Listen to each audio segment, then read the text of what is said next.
Hello guys, S2W here as your average consumer with your next casual consumer's perspective review. In this video, we will explore one of the sneakers from a well-known company that recently garnered a lot of attention for introducing their next generation of cushion technology on their newest footwear.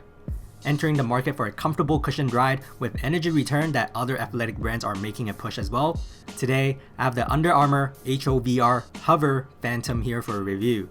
Now, pardon my little knowledge about Under Armour before I continue, but from what I understand, they have designed two new running sneakers to incorporate this new technology.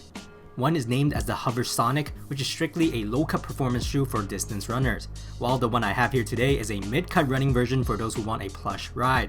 With the recent trend of running sneakers turning into day-to-day beaters, Under Armour really stepped into this market hard by inventing a brand new cushioning technology that not only will benefit runners, but are also open to people who want to seek casual wears as well.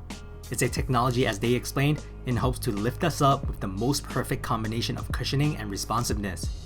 Opening the door for their next chapter of comfort, let's go right ahead and take a closer look at these sneakers. Looking at the uppers of this shoe, we will see that they've made this with a one-piece upper design comprising of two materials. From the toe box area up towards the top section of the shoe, as well as the ankle collar, everything is made out of a micro-threaded knit upper for that sock-hugging fit. With humidity and sweat in mind during active performances, Under Armour has chosen this material specifically as it can dry fast while providing the most breathable and confining fit with maximized comfort and lightweight stretch. By touch, although the knit is not the most forgiving that I've felt on a sneaker as it's leaning on the thicker side, it's still pretty flexible and feels durable for any strenuous running activities about to come up. It's also designed with a scaly type of patterning for that unique look as well that extends up towards the tongue area. The ankle collar is created with a sock-like design with a very stretchy and adaptable opening too, which only provides us an ultimate snug and protective comfort. As for the side profile and heel portion of the sneakers, they've opted out for a mesh-like panel for structure and rigidity to increase support and lockdown stability.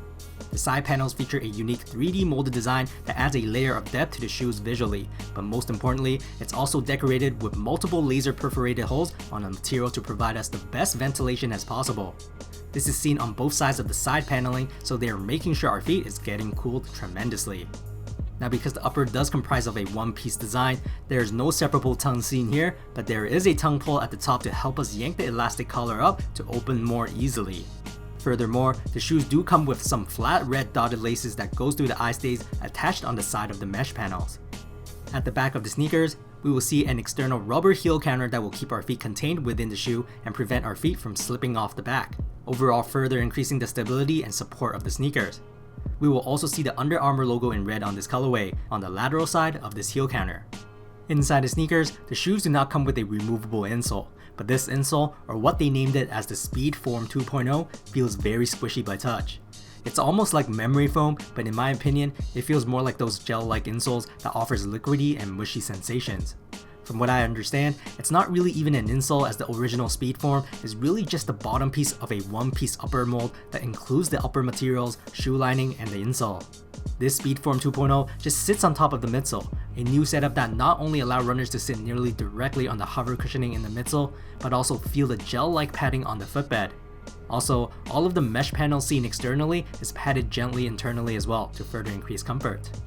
Now, the highlight of the sneaker, the new cushion technology that we've been waiting to hear in this video, the HOVR. Basically, it's a foam compound, they said, with superb cushioning, softness, response, and shock absorption. This HOVR technology is contained within this marble painted EVA foam, which act as the shelter. With the open window design, we will then start to see a red colored net that covers a black substance inside, and this is clearly in view at the heel as well. This net is actually called the energy web, which is a compressing mesh that contains and molds the HOVR foam inside, allowing it to give back the energy on all our foot strikes. It essentially provides the resistance that allows the HOVR foam to bounce rather than splattering out. By touch, the HOVR foam does seem squishier than the stiffer EVA midsole, but I wouldn't really say by a lot. Now, flipping over the sneakers, we will see they have added an extra piece of black rubber outsole for extra protection against the ground. This outsole is decorated with unique textured nubs for elevated traction and durability too. At the forefoot, we will see it sliced with grooves to allow better flexibility in accordance with our feet, and on the hindfoot area here, we will see the last Under Armour logo on this button-like pin. I personally have no clue what this is, but it feels like it's another opening outlet for the HOVR foam to put pressure on. Anyways, here are some Under Armour HOVR Phantom fit footage. Fit wise, I stayed true to size and I had no problems with that at all, even with my wide feet. I don't think you'll need to size down on this, as the mesh upper comprises a lot of the space up top, so it might get too tight if you do that. Comfort wise, these were surprisingly comfortable. You can say I'm living in a small bubble because I admit I never really looked at many other brands unless there's new technology or something alike. And of course, I'm all down to try on new things for the next innovative design. But these, I have to say, are slept on. I personally didn't even know these dropped until a few subscribers asked me about this shoe.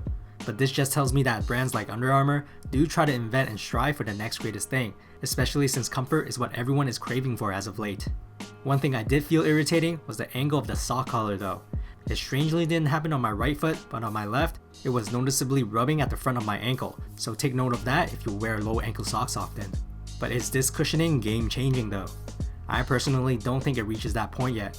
Now bear in mind, I've never tried on many of Under Armour shoes, so to the company itself, these could be their most cushionized and comfortable shoe that they offer, period. I especially like the gel-like footbed inside this shoe, as not a lot of sneakers that I have reviewed at least has offered that plush insole comfort that you can actually feel squishing. Now the thing is, I feel like that's the only thing I can feel for the majority of the time wearing these. I'm not even sure if I'm feeling the rebounding comfort of the said HOVR tech underneath, as I feel like the padded insole is offering most of that anticipated squishy comfort instead, whereas the thick EVA foam is felt the most next with that hard impact stable ride. Now of course, I'm just stating this based on the experience from wearing this casually and not as a running shoe, which might change the whole point of this HOVR tech. But from what I'm feeling, yes, it's a comfortable model, but I don't think it's a game changer or anything, but rather a secondary competitor to some of the more popular foams and cushioning that's available in the market, including Boost and React, which I personally still feel softer yet springier for my casual day-to-day purpose. Price wise though, these were only $160 Canadian before tax, cheaper than any of the aforementioned cushions. For a decent cushion sole and excellently padded footbed, these are pretty reasonable for its value.